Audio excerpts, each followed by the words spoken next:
जय हिंद बच्चों। Very very good morning to all of you. कैसे हैं आप सब? Good morning Lakshmi Kumari, Anshika Shankar, very very good morning बच्चे। Rekha Yadav, good morning. क्या आप लोगों के पास मेरी आवाज जा रही है बच्चे? मेरी आवाज आप लोगों के पास जा रही है? गुड मॉर्निंग सीमा गिरी। क्या आप लोगों के पास मेरी आवाज जा रही है?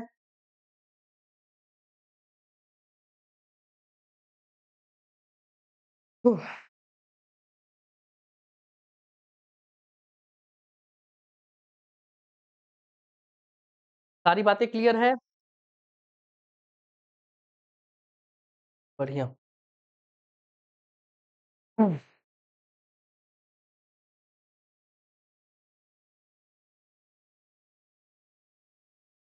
सारी बातें क्लियर है तो हम लोगों ने पिछली क्लास में क्या पढ़ने का काम किया था बच्चे? बताइएगा तो। पिछली क्लासेस में हमने क्या पढ़ने का काम किया था?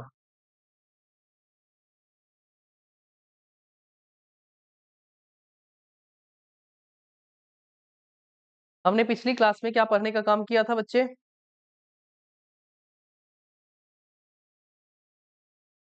बहुत कम आज लाइव आए हैं, क्या बात है आज?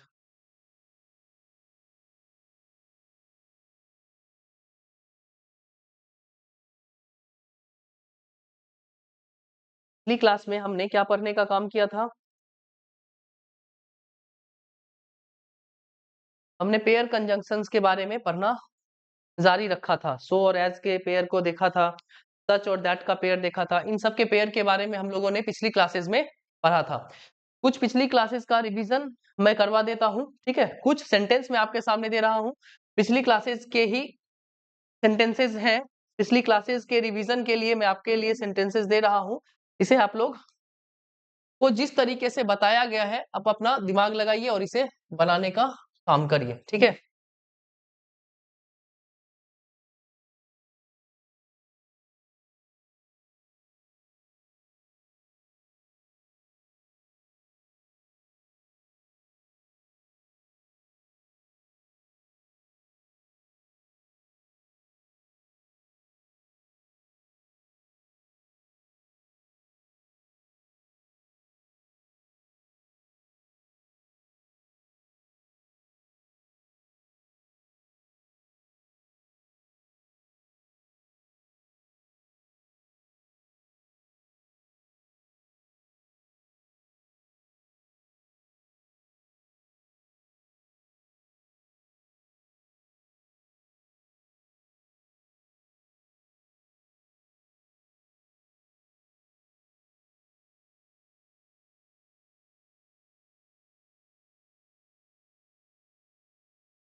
आपके पास 5 सवाल हैं पिछले क्लासेस के तौर पर, आप लोग इसे बनाने का काम करिए बच्चे। पिछले क्लासेस के रिवीजन है जो आप लोगों को बताया गया है, बस उसी बेसिस पर आप लोगों को इन पांचों के पांचों सवाल को क्या करना है, हल करना है। गुड मॉर्निंग रिया चौधरी, गुड मॉर्निंग हो गया है। अब इन सवालों के ऊपर, इन सेंटेंसेस के ऊपर ध्यान लगाइए। ये पांचों सवाल आप लोगों को करवा दिए गए हैं। इन पांचों सवालों का आपको रीजन बता दिया गया है, किस तरीके से इसका फॉर्मेट बनता है, किस तरीके से इसे ठीक किया जाता है, वही सवाल आप लोगों के सामने है।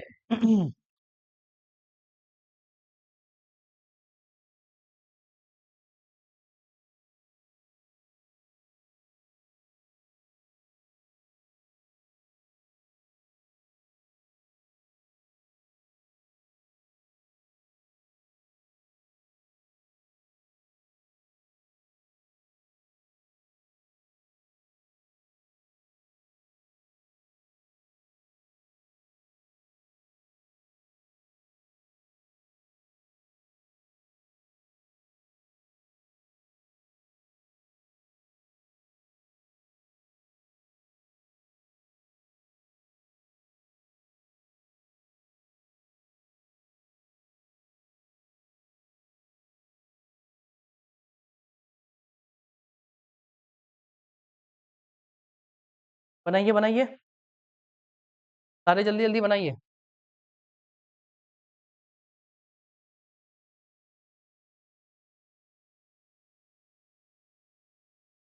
हम्म,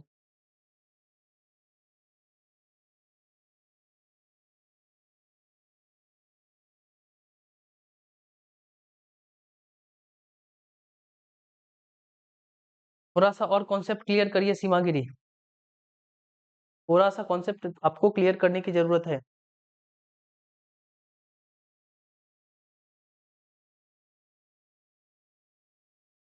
चलिए, हमने पहले सेंटेंस को देखा, लिखा हुआ है because he knew the facts therefore I trusted her. ठीक है, तो जब हम किसी भी सेंटेंस को रीऑर्गेनाइज करते हैं, जब हम किसी सेंटेंस को रीऑर्गेनाइज करते हैं, तो दो सेंटेंसेस के बीच में हमें किसकी जरूरत नहीं पड़ती है। जब रीऑर्गेनाइज वाली स्थिति होती है तो हमें यहाँ पर इसकी जरूरत नहीं है। हम दो सेंटेंस को किस तरीके से स्प्लिट कर सकते हैं, एक सिंपल सा कॉमा लगाकर स्प्लिट कर सकते हैं। ठीक है, दूसरे सेंटेंस में लिखा हुआ है द रीजन व्हाई। जब यहीं से हमारा रीजन बताना स्टार्ट हो गया है, कारण बताना हमारा यहाँ से शुरू हो गया है, तो इस तरीके के सेंटेंस में हमें किसकी जरूरत नहीं है, बिकॉज की जरूरत नहीं है। हम इसके जगह पर किसका यूज करेंगे, दैट का यूज करेंगे। किसका यूज करेंगे बच्चे, दैट का यूज करेंगे, क्योंकि हम इसे रीऑर्गेनाइज नहीं कर सकते हैं, इसीलिए हमें बिकॉज के जगह पर किसका यूज करना पड़ा, दैट का यूज करना पड़ा, और यहीं से हमारा रीजन बताना स्टार्ट है। अब लिखा हुआ है ऑल दो he is lazy but he works honestly, और हमें पता है कि जब हम इस ऑल दो का यूज करते हैं, किसका यूज करते हैं, ऑल दो का यूज करते हैं, तो कॉन्ट्राडिक्शन बताने वाला यह शब्द है। कॉन्ट्राडिक्शन बताने के लिए हमें दो एक ही तरीके के कंजंक्शंस की जरूरत नहीं होती है, तो हमें बट का यूज हटाना पड़ा। या तो आप यहाँ पे कॉमा लगा लीजिए, या तो आप यहाँ पर येट का यूज कर लीजिए, ये हमें बताया गया है। ठीक है, लिखा हुआ है समीर इज सच डिस्टर्ब्ड। हमने पढ़ा हुआ है कि किसी भी वर्ब के थर्ड फॉर्म को हम एज एन एडजेक्टिव यूज करते हैं। ठीक है, एज एन एडजेक्टिव यूज करते हैं, और जब ये एडजेक्टिव है और दैट के साथ पेयर बना रहा है, किसके साथ पेयर बना रहा है, दैट के साथ पेयर बना रहा है, तो इस एडजेक्टिव के होने के कारण यहाँ पर हम सच का यूज नहीं करते हैं, क्योंकि हमें पता है कि सच के साथ हम नाउन का यूज करते हैं। किसका यूज करते हैं, नाउन का यूज करते हैं, इसीलिए हमें सच को हटाकर किसको लिखना पड़ा, सो को लिखना पड़ा, और यहाँ पर सो के साथ दैट का पेयर बिल्कुल सही है। ठीक है, आगे लिखा हुआ है my friend is still to return my books.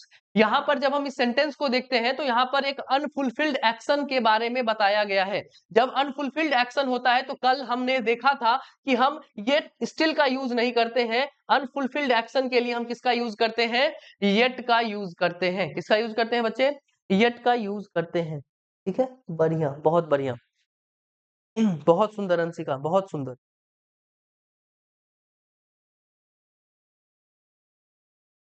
चलिए, ये तो रही हमारी पिछली क्लासेस के रिवीजन। अब मैं आप लोगों को नई कहानी पर लेकर जाता हूं। कुछ सवाल आपके सामने, इसको देखिए, बनाइए, सोचिए, समझिए। आप लोगों को ये कहानी पहले भी बताई गई है। अगर जो वर्ड आपके सामने मैं लिख रहा हूं, जो वर्ड के साथ मैं आपके साथ सेंटेंस लिख रहा हूं, वो वर्ड्स आपको जाने पहचाने लगेंगे। ठीक है, क्योंकि इसका खेल आपने पहले समझ लिया है, लेकिन आपके सामने इस कंजंक्शन में वो किस तरीके से उलझाने का काम करता है, वो बात मैं आपको बताने के लिए जा रहा हूँ। पहले कुछ सवाल आप लोग देखिए, समझिए और जहां तक आपसे कोशिश हो पाए कोशिश करिए, ठीक है?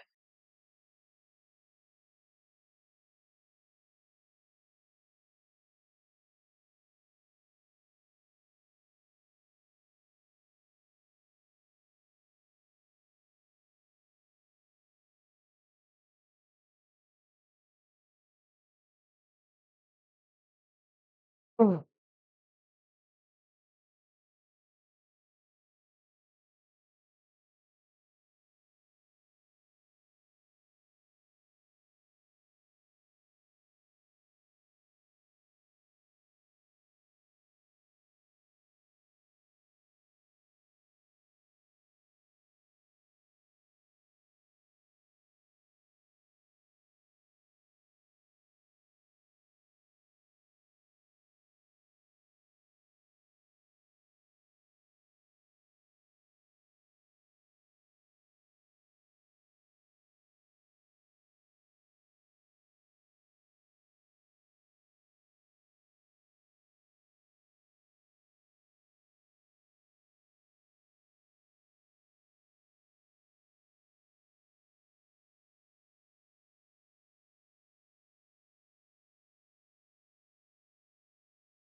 ये आपके सामने 4 सेंटेंस हैं, इन चारों सेंटेंसेस को ध्यान से देखिए और जहां तक आपको संभव हो वहां पर बताने का काम करिएगा।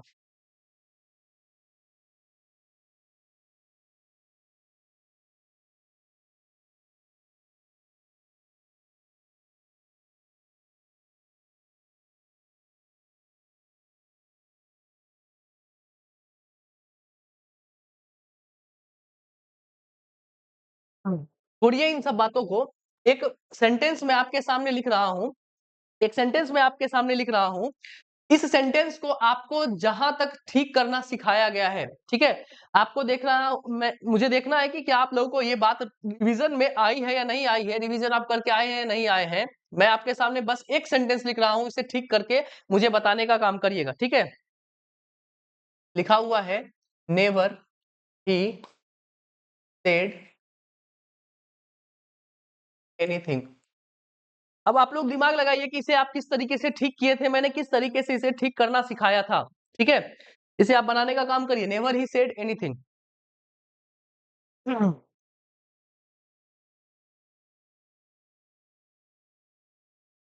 अगर नहीं बना ना बच्चे आज ये वाला, तो आज सोच लेना कि क्या हाल करूंगा।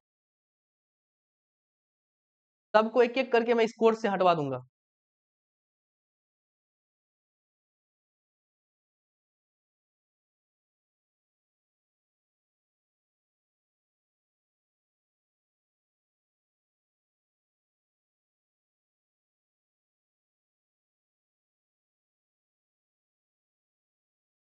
हम्म। बनाइए बनाइए। नेवर ही सेड एनीथिंग, ये किस तरीके से ठीक करना सिखाया गया था बताइए।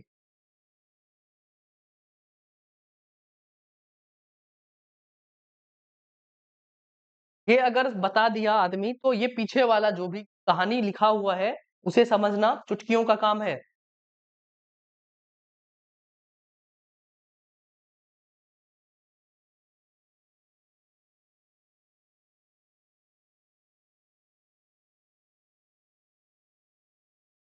सबका बत्ती गुल हो गया है इतना में ही। कोई पढ़ने लायक नहीं, समझ गए।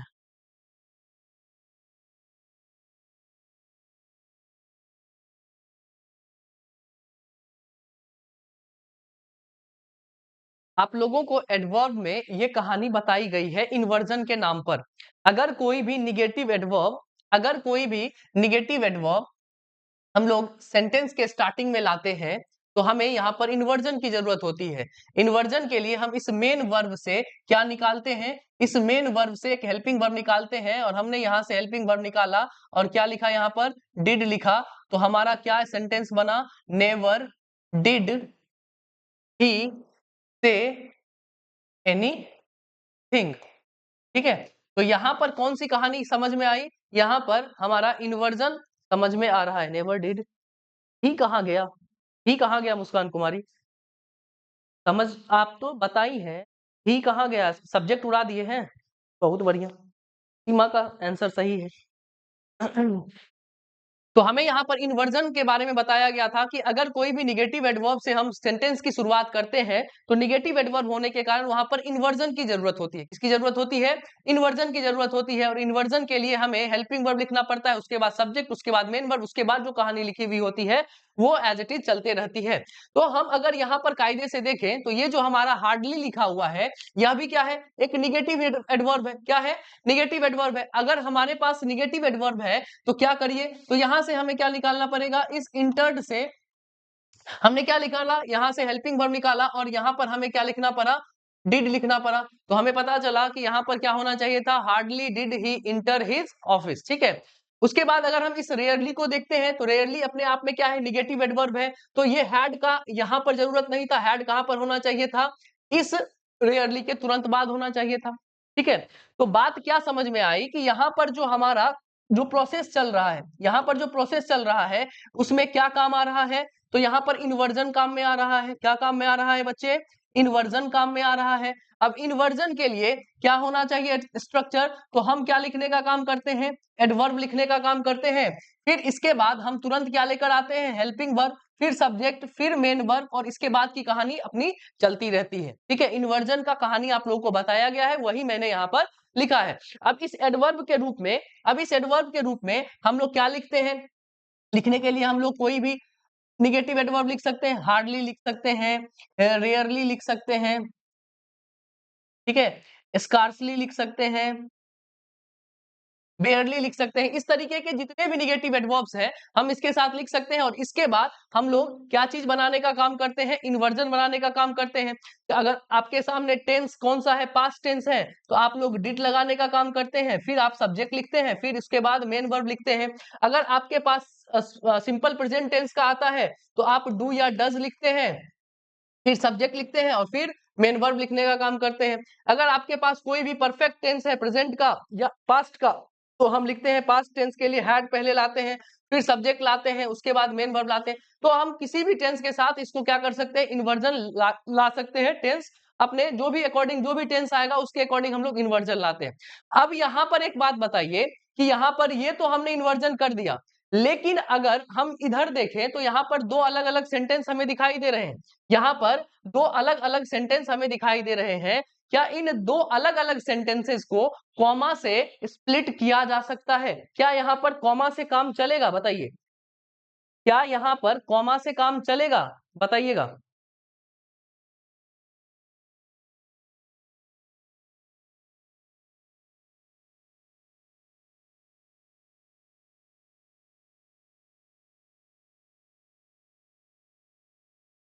अब आप ये बताने का काम करिए कि क्या यहाँ पर कॉमा से काम चलेगा।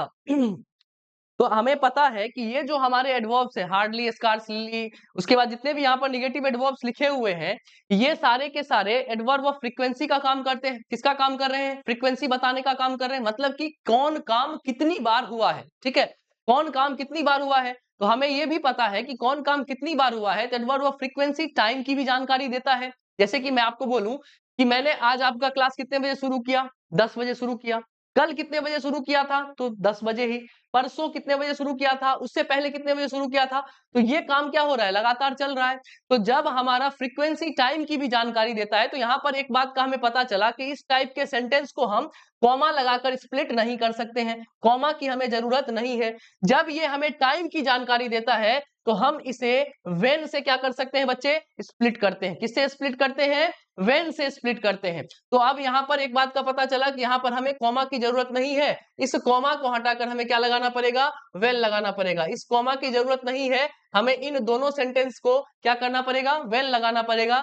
इसको हम इसीलिए रीऑर्गेनाइज नहीं कर सकते हैं क्योंकि इन्वर्जन हमारा क्या हो जाएगा? डिस्टर्ब हो जाएगा। इन दो सेंटेंसेस को हम इसलिए वेन के साथ जोड़ रहे हैं क्योंकि अगर हम इसे रीऑर्गेनाइज करेंगे तो इन्वर्जन का कॉन्सेप्ट क्या हो जाएगा? पूरा बिगड़ जाएगा। ठीक है, आगे देखते हैं। लिखा हुआ है स्कार्सली। स्कार्सली क्या है बच्चे? हमारा निगेटिव एडवर्ब है। तो यहां से हमने निकाला अपना क्या? फाइंड से फाइंड किया और इससे हमने अपना हेल्पिंग वर्ब निकाला और हमें यहाँ पर किसकी जरूरत पड़ी? डज की जरूरत पड़ी। आगे हमें इस कॉमा की जरूरत नहीं है, हमारे सामने ये वेन लिखा हुआ सही है। अब इस फोर्थ नंबर सेंटेंस में क्या करेक्शन हो सकता है बताइए? या इस फोर्थ नंबर सेंटेंस के लिए मैं आपके सामने फिर एक सवाल लिख रहा हूं, उसे आप लोग बताइएगा कि यहाँ पर आप क्या करेक्शन करिएगा। ठीक है, इस फोर्थ सेंटेंस के लिए मैं आपके सामने सवाल लिख रहा हूं। When he will come here, when he will come here, I will inform you। इसमें आपसे आपके तरफ से किस तरीके का करेक्शन हो सकता है बताने का काम करिएगा बच्चे। इसमें आप क्या करेक्शन कर सकते हैं? इस सेंटेंस में आप इसे बताने का काम करिएगा।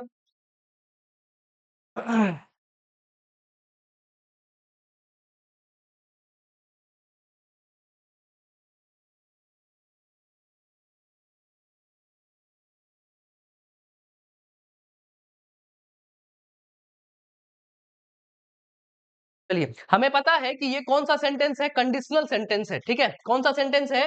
तो हम बोलेंगे ये एक कंडीशनल सेंटेंस है, या तो हम इसे कहते हैं यह एक टाइम सेंटेंस है। कंडीशनल और टाइम सेंटेंस को बताने के लिए, कंडीशनल या टाइम सेंटेंस को बताने के लिए हम सिर्फ और सिर्फ दो टेंस में कंडीशनल और टाइम सेंटेंस को रखते हैं। या तो प्रेजेंट में हम इसे बता सकते हैं, या तो हम इसे पास्ट टेंस में बता सकते हैं। कौन से टेंस में हम इसे नहीं रखेंगे? कभी भी कंडीशनल सेंटेंस हम फ्यूचर टेंस में नहीं रखते हैं। किस टेंस में नहीं रखते हैं बच्चे? फ्यूचर टेंस में हम इसे बताने का काम नहीं करते हैं। तो हमें यहाँ पर क्या चीज करना पड़ा?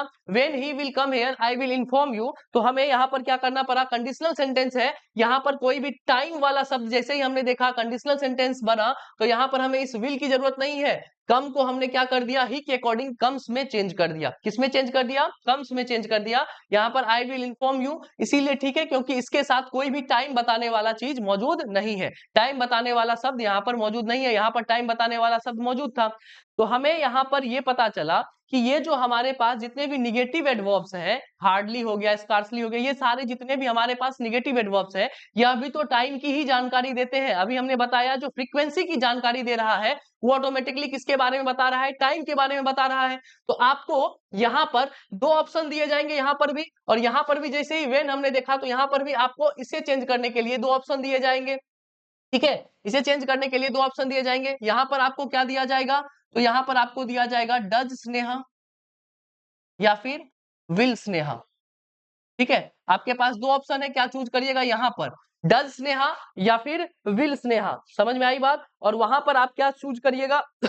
यहाँ पर इसके बदले में, यहाँ पर विल स्कॉल्ड के बदले में आपको ऑप्शन दिया जाएगा। आपको ऑप्शन दिया जाएगा, पहला स्कॉल्ड्स और दूसरा नो इम्प्रूवमेंट। आप क्या चुनने का काम करिएगा? जल्दी बताइए।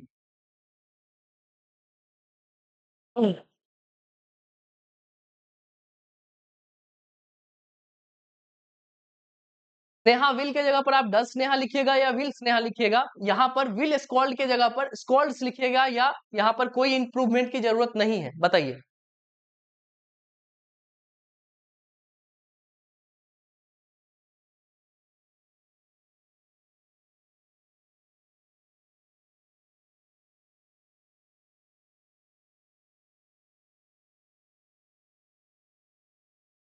तो हमें पता है बच्चे यहाँ पर इन्वर्जन की जरूरत है, और चूंकि ये हमारा कंडीशनल सेंटेंस है तो यहाँ पर स्नेहा विल के जगह पर हमें क्या लिखना पड़ेगा, डज स्नेहा लिखना पड़ेगा। यहाँ पर भी वेन के साथ ये सेंटेंस लिखा हुआ है तो हमारे पास टाइम बताने वाला चीज है, विल स्कॉल्ड के जगह पर हमें क्या लिखना पड़ेगा, प्रेजेंट टेंस स्कॉल्ड्स लिखना पड़ेगा। क्या लिखना पड़ेगा बच्चे, स्कॉल्ड्स लिखना पड़ेगा। तो ये बात आपको ध्यान में रहनी चाहिए कि कहाँ पर इन्वर्जन काम कर रहा है, कहाँ पर हमारा ये हमारा टाइम क्या बोलते हैं कंडीशनल सेंटेंस काम कर रहा है। तो ये जानकारी आपको होनी चाहिए। बहुत बढ़िया रिया चौधरी, सुंदर। चलिए, यहां तक की बात बच्चे क्लियर है। तो एक सेंटेंस आपके सामने, इसे पढ़िए और समझने का काम करिएगा।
चलिए, इसे पढ़िए और बताने का काम करिए कि यहाँ पर आप क्या करने का कोशिश करिएगा। हार्ड इसीलिए होते जा रहा है मुस्कान कुमारी, क्योंकि आप रिवीजन नहीं करती हैं, और ये बात आप दिमाग में बिठा लीजिए। जो रिवीजन नहीं करेगा उसके लिए हार्ड है ही। आज अगर आप रिवीजन करके बैठी हुई रहती ना सारे क्लासेस को, तो आज आपके मुंह से ये सवाल नहीं निकल रहा होता कि बहुत हार्ड होते जा रहा है। अपने आप को झांकिए, सारी बातें दूसरे के ऊपर थोपने से बढ़िया है कि अपने आप को मेहनत में लाइए। अगर आप मेहनत नहीं करिएगा तो यही बोलते रहेगा कि हार्ड होते जा रहा है, ये होते जा रहा है, वो होते जा रहा है। तो ठीक है, हार्ड होते जा रहा है, कोई दिक्कत की बात नहीं। रिवीजन नहीं करिए और हार्ड होगा, कल की क्लास और हार्ड होगी, उसके बाद की क्लास और हार्ड होगी, होते ही जाएगी। आज आपका पार्ट्स ऑफ स्पीच का ये कंजंक्शन का जो चैप्टर है वो खत्म होने वाला है, और आप बोल रहे हैं कि हार्ड होते जा रहा है। बेहतरीन काम कर रही हैं। और इसमें मैं कुछ नहीं कर रहा हूं, इस कंजंक्शन में मैं कुछ भी नया ताजा नहीं बता रहा हूं आपको, कुछ भी नया नहीं बताया अभी तक आपको। अगर आप पहली क्लास से लेकर आज तीसरा क्लास चल रहा है, इसमें अगर आप देखने का काम करिएगा तो मैं आपको या तो प्रोनाउन बता रहा हूं, या तो एडवर्ब बता रहा हूं, या तो एडजेक्टिव बता रहा हूं, या तो नाउन बता रहा हूं। इसी की कहानी पर ये घूम रहा है और कुछ नहीं हो रहा है। चलिए, अगर हम इस नो सुनर की बात करते हैं तो यहां पर ये जो नो है, ये क्या है बच्चे, ये हमारा एक निगेटिव वर्ड है। क्या है, निगेटिव वर्ड है। और ये हमारा रहा एडवर्ब, ठीक है। ये क्या है, हमारा एडवर्ब है। तो यहां पर जब निगेटिव एडवर्ब हमारे सामने लिखा हुआ शुरुआती के समय में मिलता है, शुरुआत में मिलता है हमें किसी भी सेंटेंस में, तो हमें यहाँ पर इन्वर्जन की जरूरत है। तो हमने यहाँ से क्या किया, इस कॉल्ड से कॉल निकाला, और यहाँ पर हमने क्या लिखने का काम किया, डिड लिखने का काम किया। बात इन्वर्जन की आई, ठीक है। यहाँ पर बात किसकी आई, यह भी इन्वर्जन का शिकार हुआ। अब मैं आपके सामने एक सेंटेंस लिख रहा हूं, आप इसमें बताइएगा कि ये ठीक है या नहीं ठीक है, ठीक है। ये ठीक है या नहीं ठीक है, ठीक है। रिया इज टॉलर देन मीनल। इसमें बताइए क्या ये कहानी सही है या गलत है, बताइए। रिया इज टॉलर देन मीनल, बताइए। किस चीज का पीडीएफ नहीं मिला है बच्चे, किस चीज का पीडीएफ नहीं मिला है अंशिका।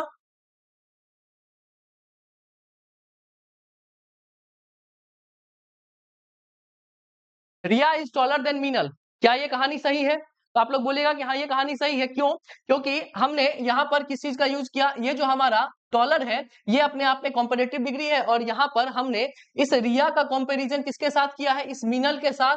और यहाँ पर देन क्या चीज का काम कर रहा है, कंजंक्शन का काम कर रहा है। किसका काम कर रहा है, कंजंक्शन का काम कर रहा है। अगर एक बात बताइए, हम यहाँ से इस ई आर को हटा दें, इस ई आर को हटा दें, तो क्या ये कहानी सही है? अगर हम इस टॉल से ई आर को हटा दें तो क्या ये कहानी सही है? तो आप बोलिएगा कि अगर आप यहाँ पर टॉल लिख रहे हैं तो ये अपने आप में पॉजिटिव डिग्री बना, तो आपको यहाँ पर आगे लिखी हुई किसी भी चीज की जरूरत नहीं है। तो बात बउआ यहाँ से ये पता चल रहा है, बात आपको ये पता चल रहा है कि जब हम इस टॉल, ये जो हमारा टॉल है यह एक पॉजिटिव डिग्री है, और इस पॉजिटिव डिग्री में हमने जैसे ही ई आर को सफिक्स किया, क्या किया बच्चे, ई आर को सफिक्स किया, तो ये अपने आप में कॉम्परेटिव डिग्री बना। क्या बना, कॉम्परेटिव डिग्री बना। और इस कॉम्परेटिव डिग्री को सपोर्ट किसने किया, इस देन ने। और इस देन के कारण इस रिया का कंपैरिजन किसके साथ हो पाया, इस मीनल के साथ हो पाया। किसके साथ हो पाया बच्चे, मीनल के साथ हो पाया। सेम कहानी हमारी यहाँ पर चल रही है, सेम कहानी यहाँ पर चल रही है, और हमें साफ साफ ये दिखाई दे रहा है बच्चे कि ये जो सून है एक वर्ड है, और इस वर्ड के साथ हमने क्या जोड़ा है, ई आर जोड़ा है। जैसे ही सून के साथ ई आर जुड़ा, ये अपने आप में कौन सा डिग्री बना, कॉम्परेटिव डिग्री बना। कौन सा डिग्री बना बच्चे, कॉम्परेटिव डिग्री बना। अब इस कॉम्परेटिव डिग्री के लिए आप इस कॉमा को चुनिएगा, आप इस देन को चुनिएगा, या आप इस वेन को चुनिएगा, बताने का काम करिए। बताइए बच्चे।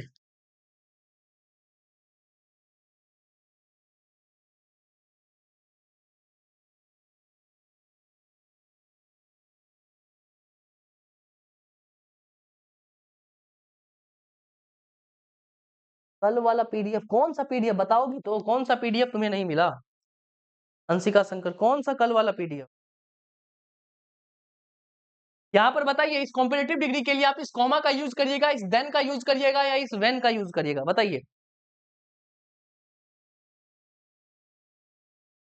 हमें पता था रिया चौधरी आप गलती करिएगा, सब बैल जैसे लिखिएगा, हमें पता है सब बैल हैं, सब बैल हैं, पूरी की पूरी आप लोग बैल हैं। आपने जो उसमें देन का स्पेलिंग लिखा है, क्या उस वही देन यहाँ पर लिखा हुआ है, ये बताइए, क्या सेम वही देन यहाँ पर लिखा हुआ है? आप लोग, आप जो अंशिका है, आप क्या साथ साथ अपना नोट्स नहीं बनाती है जो आपको पीडीएफ की जरूरत पड़ रही है? मैं इसीलिए डिले करवाता हूं क्योंकि मैंने बता रखा है कि सब मेरे साथ में क्या बनाएगा, नोट्स बनाएगा, इसीलिए मैं डिले करवाता हूं ये देने में, पीडीएफ देने में। कोई शौक नहीं है कि मैं पीडीएफ तुरंत दे दूं। तो जब बुआ यहाँ पर आपको पता है कि टी एच ए एन है, यहाँ पर इस कॉमा की कोई जरूरत नहीं है हमें। टी एच ई एन जो होता है, जो टी एच ई एन होता है, वो टाइम बताने वाला हमको क्या है, एक वर्ड है। जब ये टाइम बताने वाला वर्ड है तो हमें टी एच ई एन की जरूरत नहीं है, वेन की जरूरत नहीं है, हमें इन सब के अलावा किसकी जरूरत है, टी एच ए एन की जरूरत है। किसकी जरूरत है, टी एच ए एन की जरूरत है। सब भेड़ बकरी जैसे करते रहते हैं, T H E N, T H E N, T H E N, डाल रहे हैं, डाल रहे हैं। अरे बाप रे बाप, बताने के बाद भी आप लोग का ये हालत है, तो सोचिए क्या काम कर रहे हैं आप लोग। चलिए, यहां तक की बात अगर आप लोगों की समझ में आई है तो आगे बढ़ते हैं।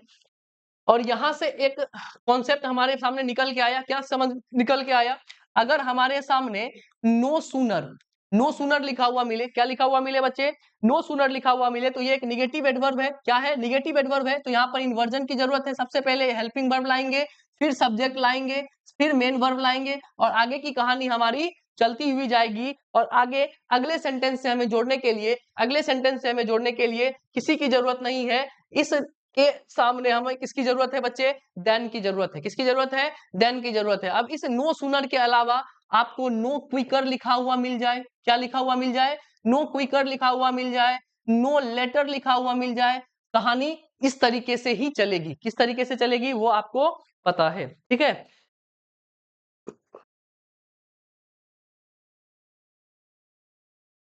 तो ये रहा अपना नियम कि अगर नो सूनर लिखा हुआ हो, चाहे नो क्विकर लिखा हुआ हो, नो लेटर लिखा हुआ हो, ये सारे निगेटिव एडवर्ब के काम कर रहे हैं। तो यहाँ पर सबसे पहले इन्वर्जन होगा। इन्वर्जन होने के बाद हमें ये पता है कि यहाँ पर ये कॉम्पेरेटिव डिग्री वाला काम कर रहा है, इसीलिए हमें आगे जो भी सेंटेंस को जोड़ना है उसमें हमें देन की जरूरत है, टी एच ए एन वाला देन की जरूरत है। ठीक है, आगे चलिए। हमने रिलेटिव प्रोनाउन पढ़ा हुआ है, हमने रिलेटिव प्रोनाउन पढ़ा हुआ है। ठीक है, मैं इस रिलेटिव प्रोनाउन को पढ़ाने नहीं जा रहा हूं, बस मैं आप लोगों को याद दिलाने के लिए जा रहा हूं। मैं आपको याद दिलाने के लिए जा रहा हूं कि हमने रिलेटिव प्रोनाउन पढ़ा है। ठीक है, और इसमें हमने ये पढ़ा कि कोई दो अलग अलग सेंटेंस को जोड़ने के लिए हम रिलेटिव कंजंक्शन का यूज करते हैं। हम दो अलग अलग सेंटेंस को जोड़ने के लिए किसका यूज करते हैं? रिलेटिव कंजंक्शन का यूज करते हैं। अब ये रिलेटिव कंजंक्शन कुछ भी हो सकता है। रिलेटिव कंजंक्शन हम हु यूज किए हुए थे, हमने हु का यूज किया था, हमने whom का यूज किया था, हमने which का यूज किया था, हमने इन सब के साथ किस चीज का यूज किया था? एवर का यूज किया था, हमने दैट का यूज किया था। ठीक है, तो ये सारे के सारे रिलेटिव कंजंक्शन की तरीके से क्या हुए थे? यूज किए गए थे। लेकिन हम कहीं कहीं पर रिलेटिव एडवर्ब का भी यूज करते हैं, हम कहीं कहीं पर रिलेटिव एडवर्ब का भी यूज करते हैं अलग अलग सेंटेंस को जोड़ने के लिए। मैं आपके सामने बस दो सेंटेंस लिख रहा हूं, इसमें बताने का काम करिएगा कि आप इस ब्लैंक में क्या भरने का कोशिश करेंगे। ठीक है, this is the hotel, this is the hotel yes we stayed last year.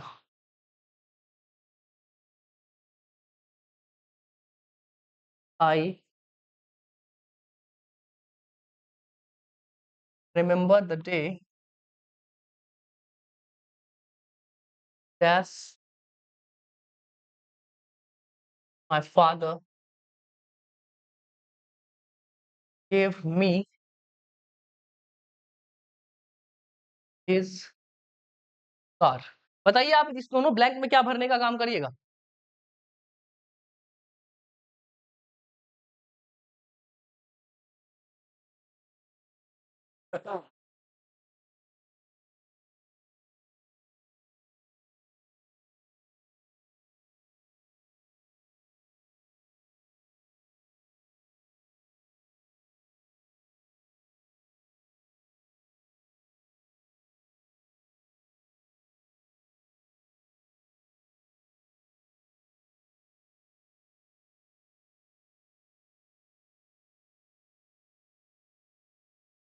आपने इस तरीके के सेंटेंस को पढ़ा हुआ है। अब यहाँ पर लिखा हुआ है this is the hotel. Hotel किसकी जानकारी दे रहा है? प्लेस की जानकारी दे रहा है। तो प्लेस की जानकारी देने के लिए हमने किसका यूज कर दिया? यहाँ पर वेयर का यूज कर दिया। जैसे ही हमने यहाँ पर वेयर का यूज किया, वैसे ही ये कौन सा एडवर्ब बना? रिलेटिव एडवर्ब बना। कौन सा एडवर्ब बना? रिलेटिव एडवर्ब बना। इसके बाद अगर लिखा हुआ है आई रिमेंबर द डे, ये जो डे है वो टाइम बताने वाला शब्द दिखाई दिया, तो हमने इस सेंटेंस को किससे जोड़ दिया? वेन से जोड़ दिया। किससे जोड़ दिया? वेन से जोड़ दिया। तो हमें एक बात यहां से ये पता चली कि हम दो अलग अलग सेंटेंस को जोड़ने के लिए रिलेटिव एडवर्ब का भी यूज कर सकते हैं, चाहे वो वेयर हो, वेन हो, हाउ हो। टाइम को बताने वाला हम कोई भी शब्द यूज कर सकते हैं। किस तरीके से यूज किया है हमने यहाँ पर आपको मैंने दिखा दिया। जहां पर प्लेस बता रहा है वहां पर किस तरीके का रिलेटिव एडवर्ब यूज किया जाता है, टाइम बताने वाले के साथ कौन सा रिलेटिव एडवर्ब यूज किया जाता है, ये आपको बताया गया है पहले भी। ठीक है, बढ़िया बढ़िया सीमागिरी, बहुत बढ़िया। अंशिका, आशीष उल जलूल बात लिख रहा है, कोई बात नहीं, उसे फिनाइल की जरूरत है। चलिए, अब यहां तक की बात क्लियर है, तो मैं अब आपको दो बेहतरीन कंजंक्शन से मिलाने के लिए जा रहा हूं। एक का नाम है डाउट,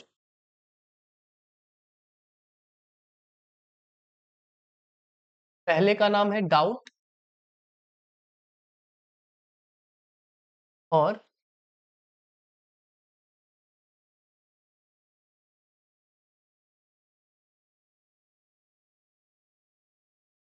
दूसरे का नाम है डाउटलेस।